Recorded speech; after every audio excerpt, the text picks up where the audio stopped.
This is a young group of people, right? I'll tell you what, and I want to thank High Point because it's a great school. Great school. Thank you. Really nice. And the big thing is early voting starts here, October 20th. So ideally you get out and you vote, right? You get out early. Don't wait. November 8th is the big day, but don't wait. October 20th, you start early voting. So if you can, get it in there and then you can just relax. Although on November 8th, you shouldn't relax. You should get all of your friends to vote. You know that, right? Okay. So it's wonderful to be back in North Carolina, an incredible place. We won this in the primaries, as you remember, and it was a big victory. And so I have a warm, warm spot in my heart. That was an important victory. Come November 8th, we're going to win this state, and we're going to win back the White House. It's about time. We're going to win back the White House. And we're going to bring back your jobs, which have been ripped out of our country. We're bringing back your jobs. We're going to cut your taxes massively. And you know, people don't understand, but Hillary Clinton is raising your taxes, very substantial tax increase. So people don't understand that. We're going to renegotiate our disastrous trade deals. We're going to protect our country from radical Islamic terrorism.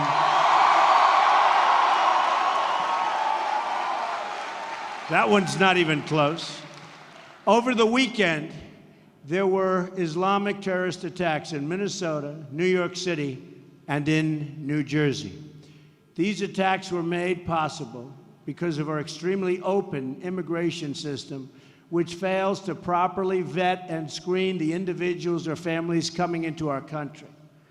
Attack after attack, from 9/11 to San Bernardino to Orlando, we have seen how failure to screen who is entering the United States puts all of our citizens in great danger. So let me state this very, very clearly. And as you know, at least most of you know, I've been saying this for a long time. This didn't just happen like yesterday. Immigration security is national security.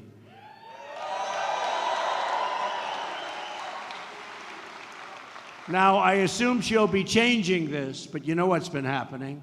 My opponent has the most open borders policy of anyone ever to seek the office of presidency. It's not even close. As Secretary of State, she allowed thousands of criminal aliens to be released into our communities because their home countries wouldn't take them back. They were too bad. They didn't want them, so we took them. Now Obama wants to bring in, as of 2 days ago, an additional 110,000 refugees. And Hillary wants, I mean, honestly, it's hard to believe. And Hillary wants a 550% increase in Syrian refugees. Altogether, Hillary Clinton's plan would bring in 620,000 refugees in her first term alone, with no effective way to screen or vet them.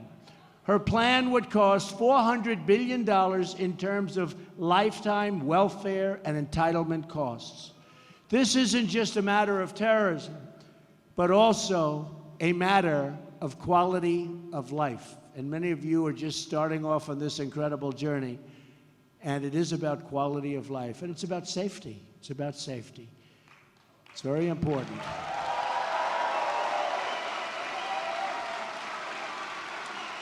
Have to have a safe country. We want to make sure we are only admitting people into our country who love our country. My highest duty as president is to protect our citizens and to uphold the Constitution of the United States. I will honor that duty to the fullest extent every single day, and I will never waver in that sacred obligation. It's just a plain fact that our current immigration system makes no real attempt to determine the views of the people entering our country. We have no idea who they are, what they think. Since 9/11, hundreds of immigrants and their children have been implicated in terrorism and terrorist-related activity within the United States. Now we learned that another 858 immigrants, this is just the other day, from dangerous countries have slipped into our country and been granted citizenship despite the fact that they were supposed to be deported. They probably pressed the wrong button on a computer. So they were supposed to be deported, and they were given citizenship. Welcome to America.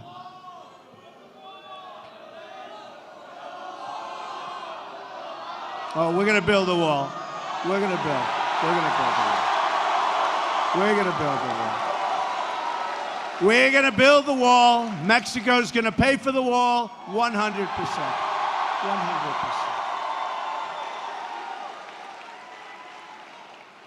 But the over 800 people really had nothing to do with the wall. You know, they had to do with a lot of other things. And it's a very, very sad. Can you imagine? We made them citizens, and they were getting ready for deportation. So either something was very wrong or they pressed the wrong button on a computer. But either way, can't have it. Altogether, there are nearly 1 million individuals in the United States with deportation orders who have not yet been removed. In the 20th century, the United States defeated fascism, Nazism, and communism. Now we must defeat radical Islamic terrorism.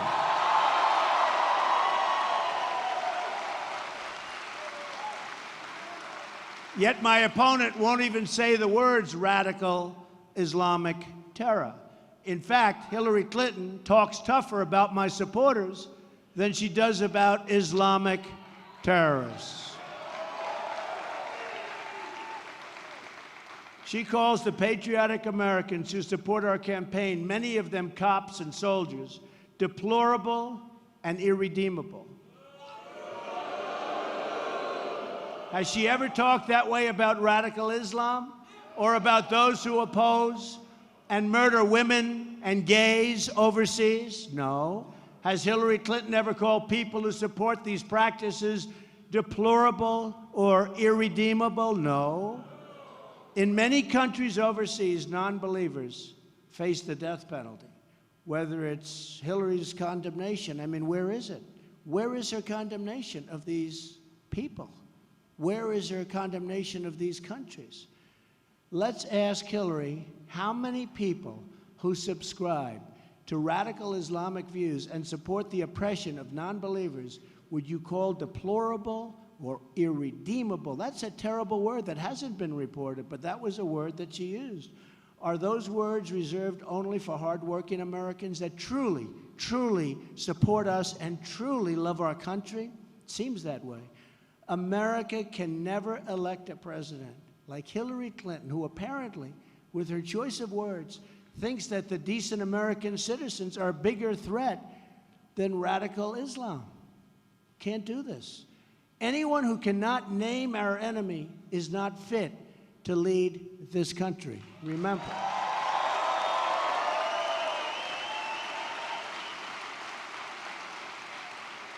And if you can't name your enemy, you don't know what the problem is. And if you don't know what the problem is, you're never going to fix the problem.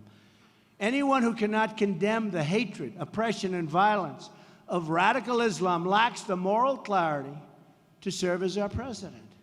The commander-in-chief of this nation must speak with moral clarity and conviction. Our system of government is the best in the world. And as your president, I will defend our values and speak out against those who assault our values in any way, shape, or form. Right? It's also time to remember one very important word: accountability. All this disaster with ISIS happened on Hillary Clinton's watch. Happened with her. Her bad judgment, her bad decision-making, her policies in Iraq and Libya and Syria are responsible for the rise of ISIS. Her attacks on me are all meant to deflect from her record of unleashing this monstrous evil upon us. You ever notice all she does is attack me constantly? Attack, attack. Everyone says you should never, if you're successful, never run for political office. But that's the kind of person you need. Hate to tell you that, that's what we need. But they've always said, all of my life, I've heard if you're successful, never run for political office. But it's time. We have to bring our country back. We have to make our country great again. We have to do something because it's not working right now the way it is. Her timetable, and it's, you know, this is so true. Her timetable and withdrawal from Iraq, her push for regime change in Libya and Syria, her open border policies, these are the actions that unleashed the ISIS disaster. So she will say and do anything to distract from that record of total failure. And let's see how much she changes her policies over the next couple of days. Because she's been for open borders, she's from people pouring in from Syria, she's from all of these things. I think it's getting very hard for anybody that's rational or even sane. If you look at it, I mean, how can people believe this way? How can they do that? How can people believe this when they see what's happening all over the world? Look at Germany. Look at what happened to Merkel in the recent election. Look at what's going on. We have to use common sense. We have to be smart. We have to be tough. We have to be vigilant. Her claim that my opposition to radical Islamic terrorism is a recruiting tool. So how does that have to do with, I'm being tough. Why is that a recruiting? I'm much tougher than her on this horrible situation. But she goes around saying it's a recruiting tool. You know, somebody gave her that from Madison Avenue. You know what, Madison, that's advertising. They gave her that they said, let's call it a recruiting tool. But why? Because I'm tough, it's a recruiting tool? It demonstrates a level of ignorance about the terror threat that really is disqualifying for a person seeking the presidency. When she says my opposition to radical Islamic terror provides aid and comfort to the enemy, we know that Hillary Clinton has once again demonstrated that she's really unfit for office.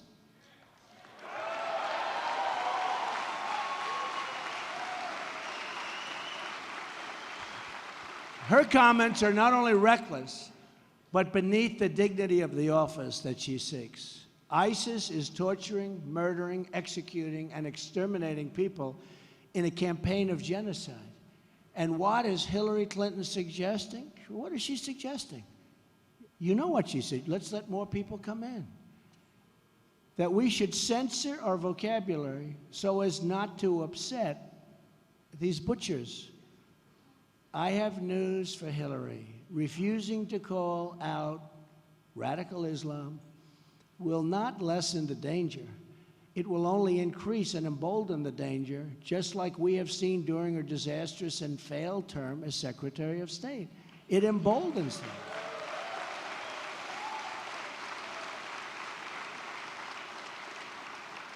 Just like Iran is emboldened. You look at Iran, they're emboldened. They made this deal, and instead of becoming our friend, it looks to me like it's gotten worse.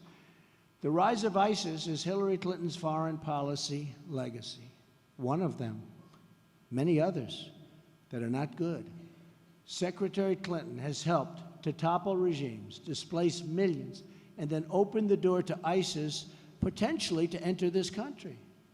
Now, you think of this, it's a disaster. So how is this policy a smart policy? Clinton's decisions overseas have left us with the threat we face today, and her immigration policies will invite this threat onto our shores as sure as you are there in front of me, standing, watching. That's going to happen right onto our shores. It's happening. We must stop the massive inflow of refugees, which Hillary Clinton is trying to drastically increase. Now, she may change her mind because this is what's been happening for a long time, but it's getting harder and harder because how are you electable when you have policies like that? We should temporarily suspend immigration entirely from regions where safe and adequate screening, and I mean extreme vetting, cannot occur. right? Pew polling shows that in many of the countries from which we draw large numbers of immigrants, extreme views about religion, such as the death penalty for those who leave the faith, are commonplace. The death penalty. It's the job, and really, of government to admit those, and only those, who we expect to succeed and to flourish here and become part of our incredible country and home.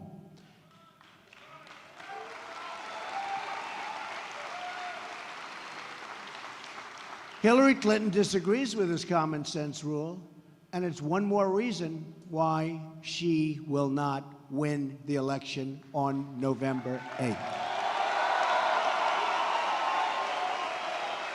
It's time to break with the corruption, the bad judgment, and the failures of the past. It's time to have a new American future. We are going to change our immigration system to reflect American values. We're going to stop the policy of regime change overseas and instead focus on working with our allies on a military campaign to utterly destroy ISIS and defeat Islamic terrorism. This will not only require military warfare, but also financial warfare, cyber warfare, and ideological warfare. But to win this struggle, we need to be strong at home. We're going to rebuild our country. Our infrastructure is a disaster. Our country is a mess with $20 trillion in debt. Think of it, $20 trillion. At the center of the effort will be, in fact, the rebuilding of our inner cities. Nearly 4 in 10 African-American children live in poverty, including 45% of African-American children under the age of 6. Think of that. 58% of African-American youth are not working. Violent crime rose in America's 50 largest cities last year. It went through the roof. Homicides are up nearly 50% in Washington, D.C., and more than 60% in Baltimore. More than 3,000 people have been shot in Chicago since January. Think of that, since January, 3,000 people. That's like worse than the war-torn nations that you're looking at. That's worse than Afghanistan. The schools are failing. The jobs are leaving, and millions are trapped in poverty. So to the African-American community, I say, vote for Donald Trump. I will fix it. I will fix it.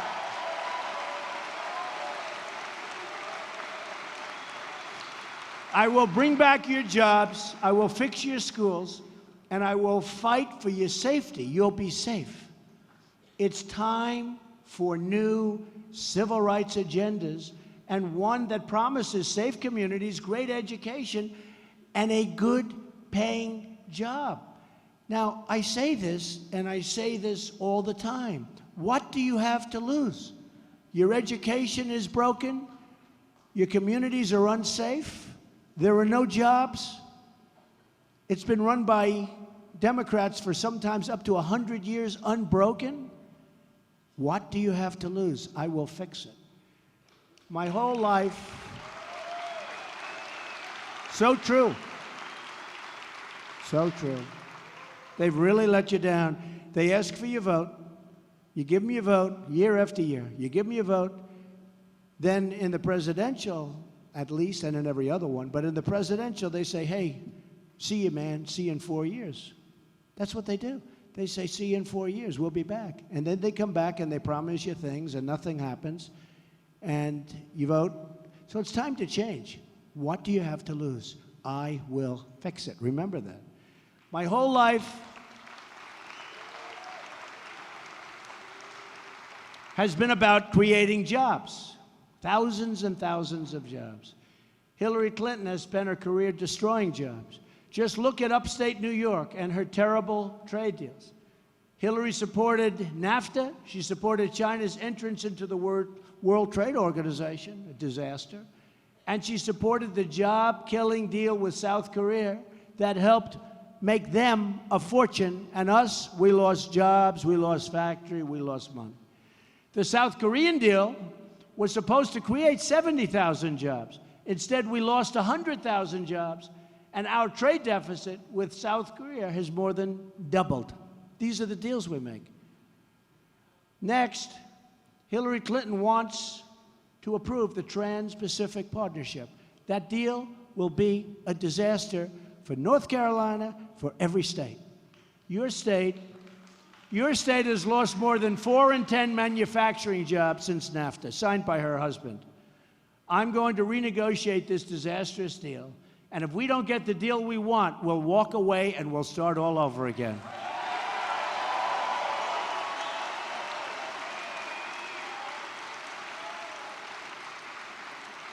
Our trade deficit with the world is nearly $800 billion a year. Think of that, $800 billion. You almost say, who's negotiating these deals? We have a trade deficit worldwide of almost $800 billion. This is really the economic legacy of Hillary Clinton. Now, 4 more years of Obama, 4 more years of Clinton, you can't do it. You can't do it. People aren't going to take it. But we're going to turn it all around. My economic agenda can be summed up in 3 very beautiful words: jobs, jobs, jobs.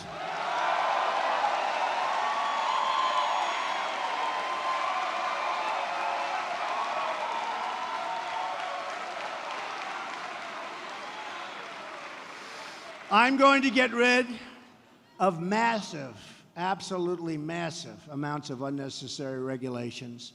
And your tax cuts are going to be so happy. You're going to be so happy when you bring all that money home. Big tax cuts. She'll raise taxes, I'm lowering taxes. That's a big difference. I'm going to repeal and I'm going to replace Obamacare, which has turned out to be an economic disaster for families. I'm going to create American energy independence. I'm going to make our government lean, responsible, and efficient. I'm going to fix our terrible trade deals and defend the American worker.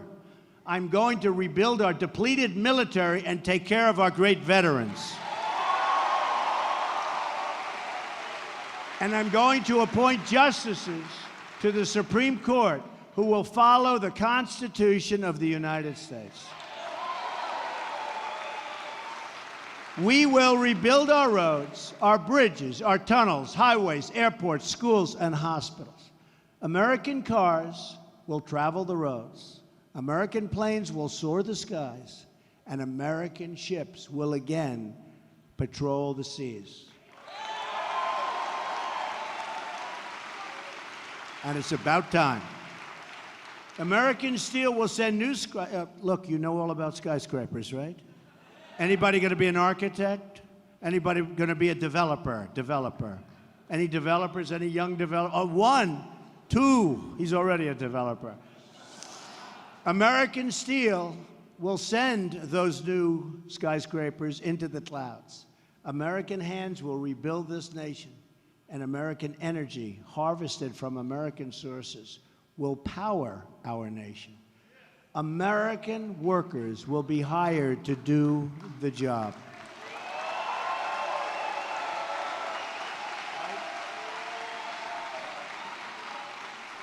We will put new American steel into the spine of this country. I will fight for every neglected part of our nation, every single part of this great nation. And I will fight to bring us together as one American people. Imagine what our country could accomplish if we started working together as one people under one God, saluting one flag.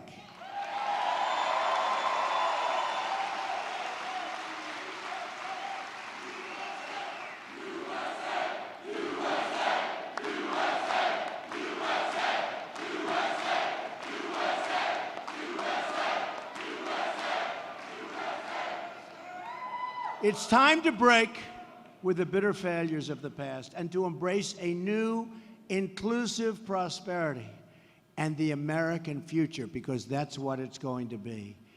New factories are going to come rushing in. They're going to come rushing in. You wait till you see what happens. We will incentivize people to stay, and they will be decentivized if they leave our country. They're not going to just come out, fire all our people, build product outside of the country, and sell it into our country so easily. It's going to be a whole different ballgame. And now they'll say, you know what? I think we're not leaving. That's what's going to happen. Once more, we will have a government of, by, and for the people.